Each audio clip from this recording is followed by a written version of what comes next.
স্থানীয় সরকার, পল্লী উন্নয়ন ও সমবায় মন্ত্রী এবং বিএনপি মহাসচিব মির্জা ফখরুল ইসলাম আলমগীর জানিয়েছেন, ভবিষ্যতে দলীয় প্রতীকে সিটি কর্পোরেশন নির্বাচন হবে কিনা সেটি সংসদে নির্ধারিত হবে। নতুন প্রশাসক হিসেবে রাজনৈতিক ব্যক্তিদের নিয়োগ দেওয়ার ফলে নগরবাসী আগের চেয়ে ভালো সেবা পাবেন বলেও জানিয়েছেন মির্জা ফখরুল। রিপোর্ট করছেন জিয়াউল হক সবুজ। মঙ্গলবার সচিবালয়ে স্থানীয় সরকার, পল্লী উন্নয়ন ও সমবায় মন্ত্রী মির্জা ফখরুল ইসলাম আলমগীরের কাছে যোগদানপত্র জমা দেন ঢাকা উত্তর ও দক্ষিণ সিটি সহ 6 কর্পোরেশনের প্রশাসকরা।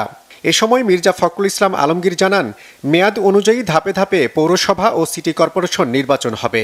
তবে স্থানীয় সরকার নির্বাচন দলীয় প্রতীকে হবে কিনা তা সিদ্ধান্ত হবে সংসদে। আর এখানে যেহেতু আপনার সরকারি কর্মকর্তার দায়িত্ব ছিলেন, আমরা মনে করছি যে আপনার এখানে রাজনৈতিক ব্যক্তিরা থাকলে জনগণের সেবা তারা বেশি পাবে এবং ভালোভাবে পাবে, এটা আমাদের বিশ্বাস আর কি। এলজিআরডি প্রতিমন্ত্রী মীর শাহে আলম জানান, সরকারি কর্মকর্তাদের চেয়ে রাজনৈতিক নেতারা ভালোভাবে কাজ করতে পারবেন। যে ধরনের চেয়ারে, এত গুরুত্বপূর্ণ চেয়ারে রাজনৈতিক ব্যক্তি যারা দীর্ঘদিন রাজনীতি করে আসছেন এবং রাজনীতির মাঠে ছিলেন, তাদেরই দায়িত্ব পালন করা উচিত এবং তারাই জনগণের দুঃখ দুর্দশা এবং জনগণের ভাবনাটা তারা বুঝবেন। নবনিযুক্ত প্রশাসকরা জানান, মশা নিয়ন্ত্রণ, যানজট নিরসন ও রাস্তাঘাট মেরামত সহ দুর্নীতি রোধে কাজ করবেন তারা।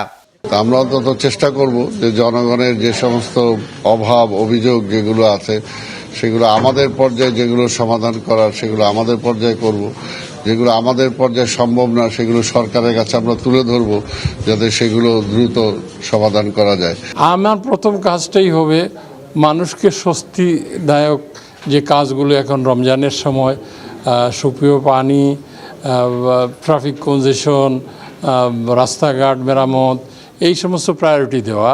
মূলত কাজ হচ্ছে সিটি কর্পোরেশনের নগরবাসীকে সুন্দর সার্ভিস দেওয়া এবং গত 18 মাসে যেটি সম্ভব হয় নাই, আসলে রাজনৈতিক নেতৃত্বই পারে জনগণের কাছাকাছি থেকেই জনগণের দুর্ভোগ লাঘবে কাজ করতে এবং আমরা এই 6 জনই সেই দায়িত্ব পালন করব।